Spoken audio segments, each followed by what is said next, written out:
2026 সালে ব্রাজিলের বিশ্বকাপের বাছাই পর্বের ম্যাচটি কোন দল এবং কোন সময় হতে যাচ্ছে অবশ্যই জানতে পারবেন এই ভিডিওতে। ব্রাজিলের দল বর্তমানে সবচেয়ে বাজে সময় পার করছে, যেখানে তাদের বাজে কোচিং, বাজে খেলোয়াড়দের খেলানোর কারণেই হারতে বসেছে ব্রাজিল একের পর এক ম্যাচ। যেখানে মার্চ মাসেই চির প্রতিদ্বন্দ্বী আর্জেন্টিনার কাছে হেরেছে সেলেসাওরা। এমন লজ্জাজনক হার ভুলতে এবার ব্রাজিল নতুন কোচ নিয়োগ দিতে যাচ্ছেন, যেখানে ফিরতে যাচ্ছে পুরনো খেলোয়াড়ও। ব্রাজিলের পরবর্তী ম্যাচ হতে যাচ্ছে ইকুয়েডরের বিপক্ষে জুনের 4 তারিখে। সেই ম্যাচটি অনুষ্ঠিত হবে।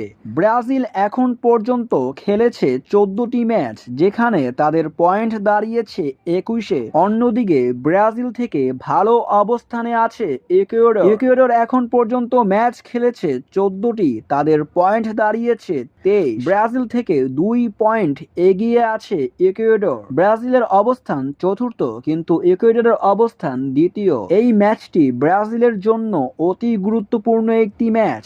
এই ম্যাচ যদি ব্রাজিল হারাতে পারে ইকুয়েডরকে, তাহলে তারা পাবে 3টি পয়েন্ট, এমনিতেই এগিয়ে যাবে চতুর্থ স্থান থেকে দ্বিতীয় স্থানে।